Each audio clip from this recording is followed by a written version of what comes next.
Hey there, everybody. Dan Buff at your service.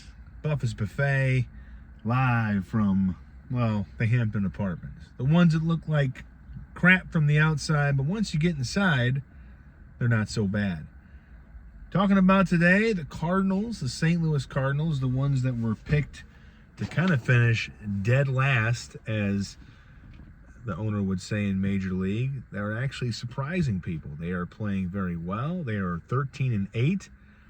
And a part of the NL Central, which at the moment, folks, is the only division in baseball where every team is over 500, because even the last place hugging Brewers and Cubs are 12-9. So it's kind of a tight division. I know it's early. The Cardinals have only played 21 games, but it is looking good for the St. Louis Cardinals, who were once, again, they weren't picked to do much.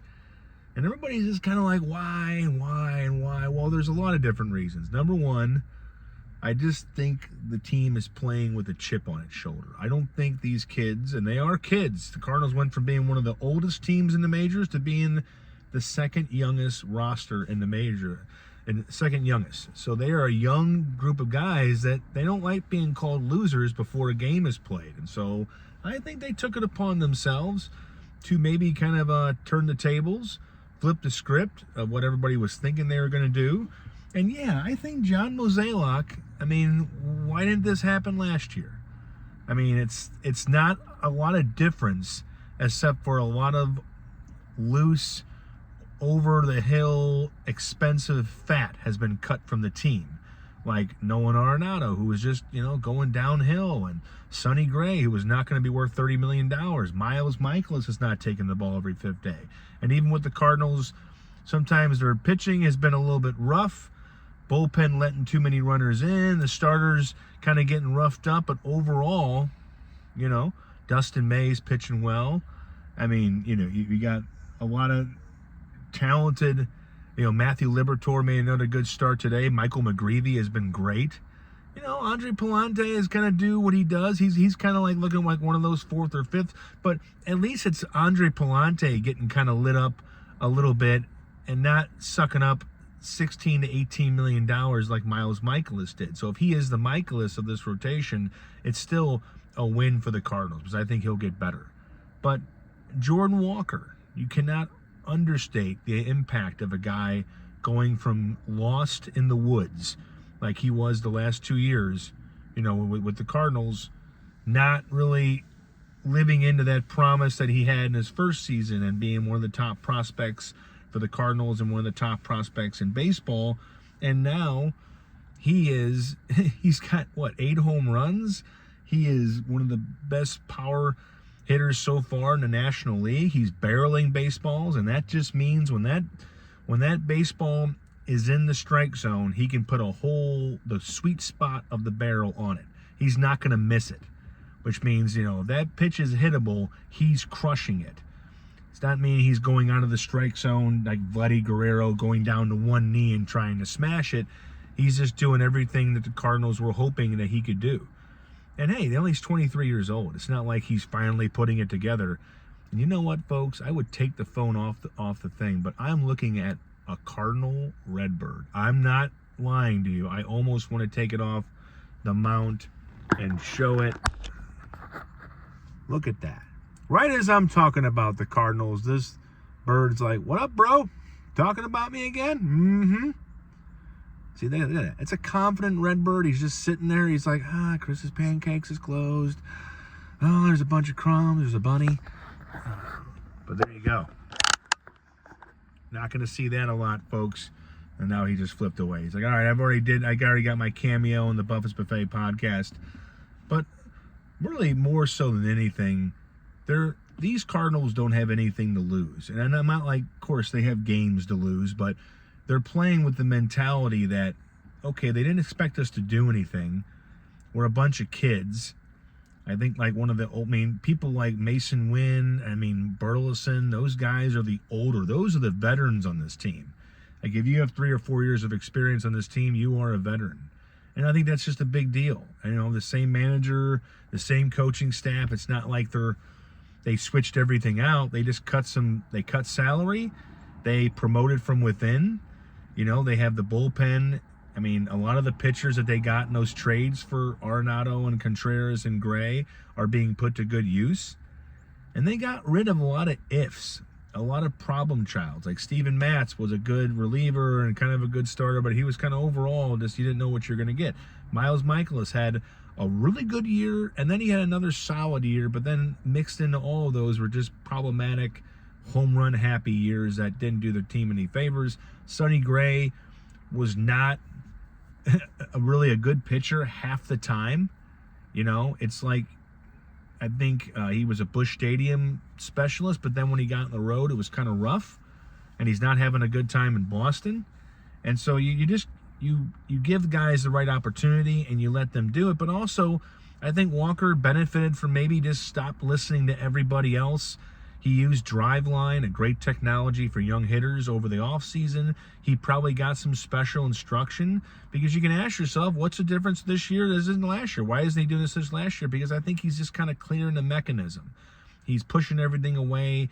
As he told the media, he's trying not to think up there. And you can't. Like Mark McGwire once told hitters, you kind of have to go up there looking for a certain pitch. You can't go up there negotiating in your head. Oh, he might throw a fastball, he might throw a curveball, he might throw a slider, no, you can't do that. And once again, this Cardinal, okay, now he's really flew away. That was kind of crazy, talking about the Cardinals, and a Cardinal Redbird just kind of came down and said, hey, what's up?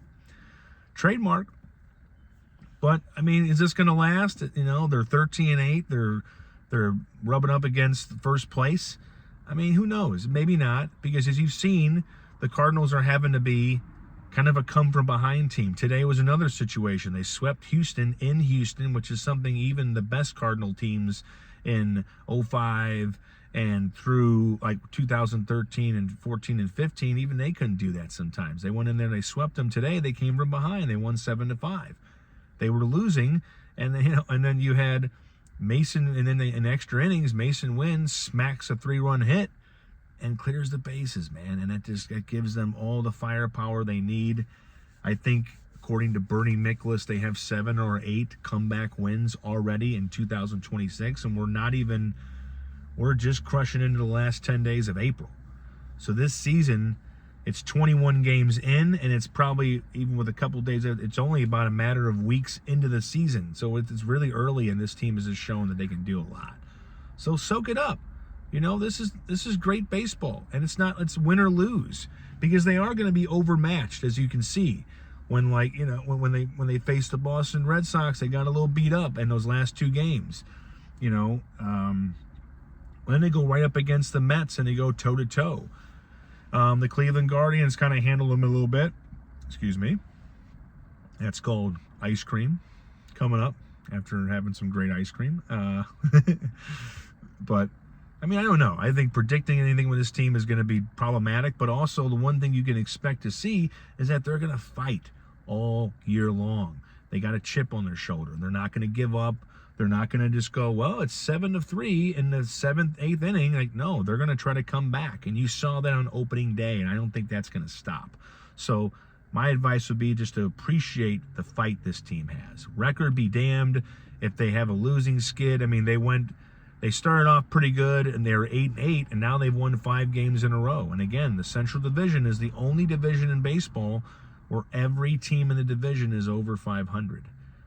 So that's an exciting thing. The Central has kind of been picked on, and now it is really a batch of teams. The Brewers, the way they rebuilt their team, the Reds and the Pirates. The Pirates have all that pitching. The Reds are going to be a problem. The Cubs always find a way with development or with young pitching themselves. So it's going to be a dogfight, and you got to like that. What if the Cardinals somehow, some way in July and August are contending for the division? You never know, folks.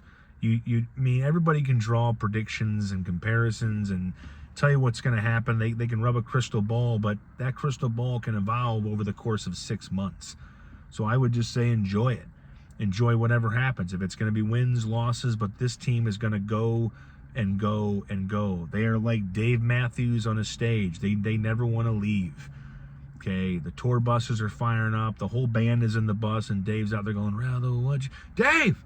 So the Cardinals are like, no, until the 27th out, till the great song, till the legs go out, they're going to keep on going. So soak it in. It's a lot better than the last couple of years, right? We were drinking a lot of bourbon, eating a lot of chocolate, because this team was just depressing us. Now they're not.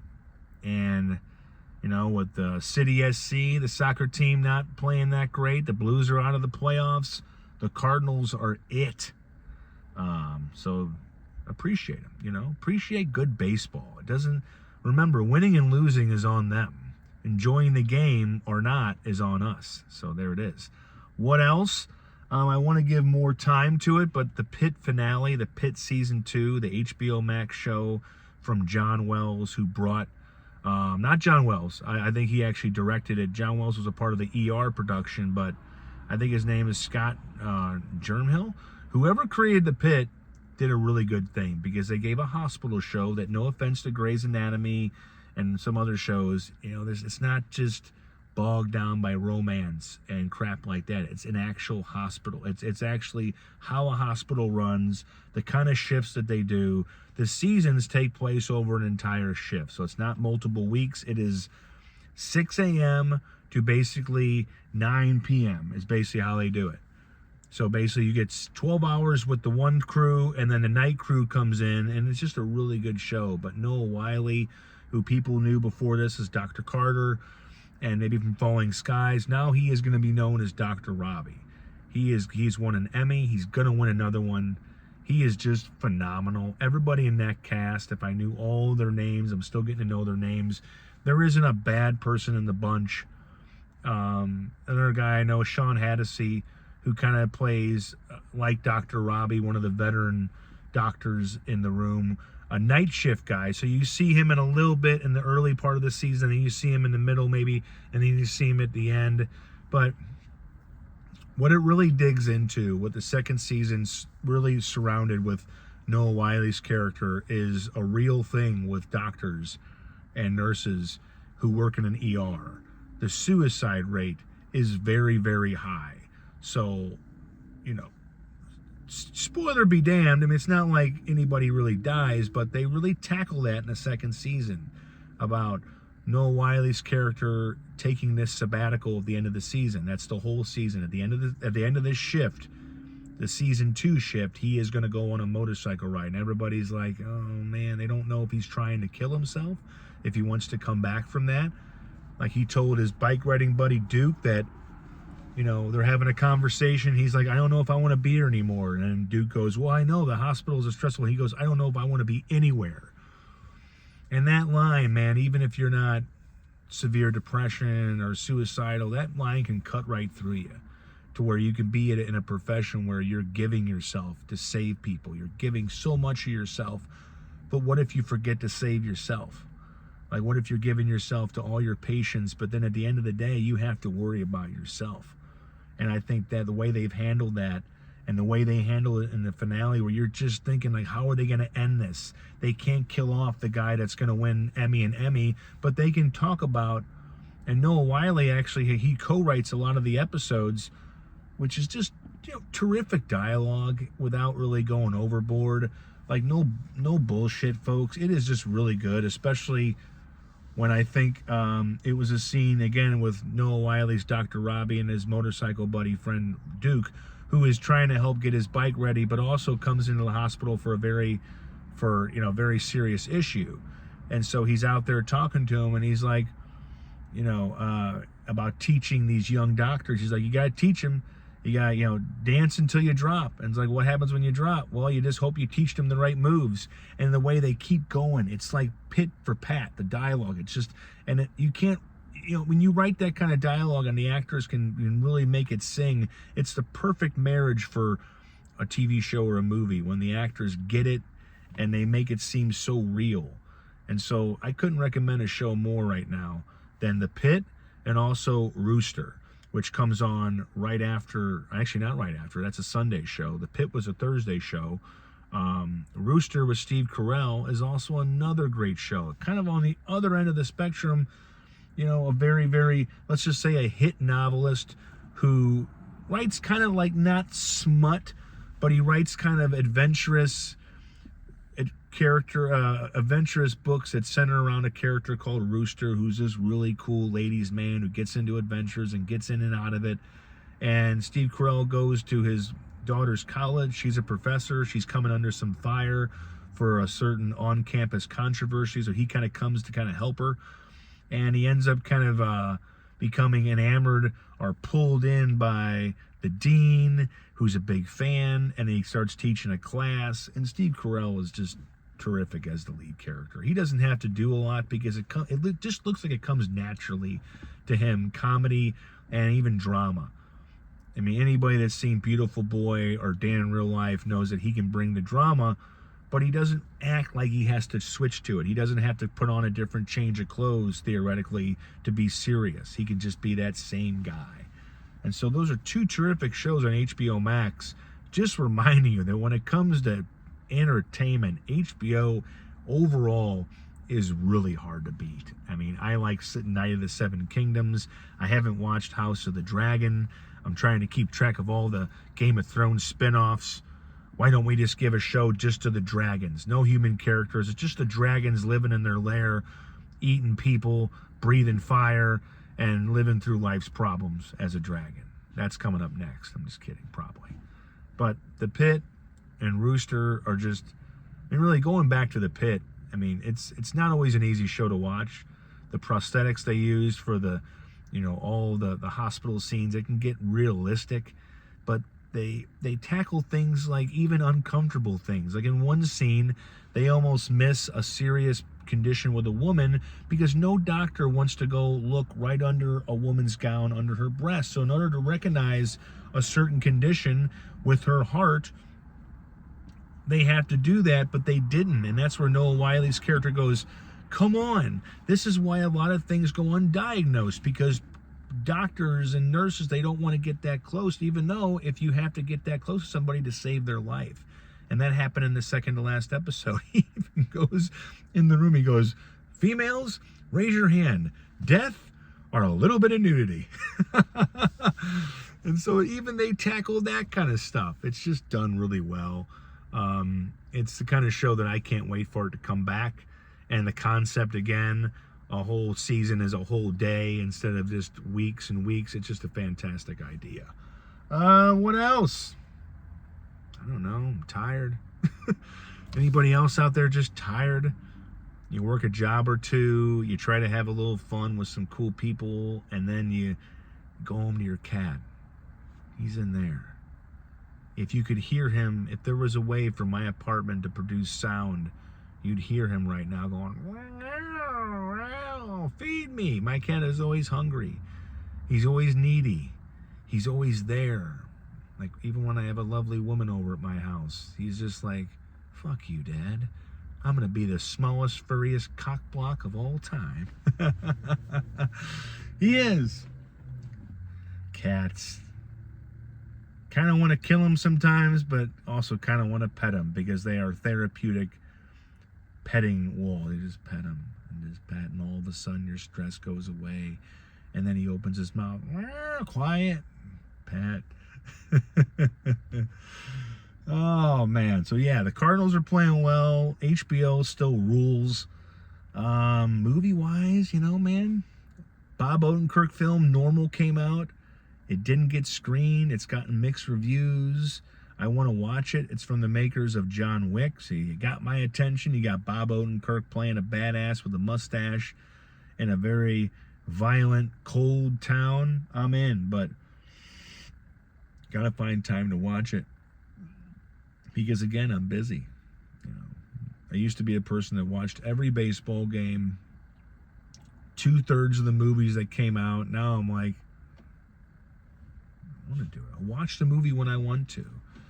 I will watch the Cardinals when I want to. That's why I dish these little takes. I don't do it every day. I can't cover this team anymore. It's too much. Unless you're getting paid to. And that's to all the bloggers out there that do it and work a full-time job, props to you. I can't do it anymore. So I come in like a little segment radio host instead of the host, and I just kind of dish a little bit, then I get out of there. That's all I gotta do. But have a good week. Sunday's here and it's going to be going. Monday's going to come back. But guess what? Like everything, sometimes you just got to tell people the simple things. And the simple thing is that as bad as Monday can be, like every other day, folks, it's going to come and it's going to go. It's going to die.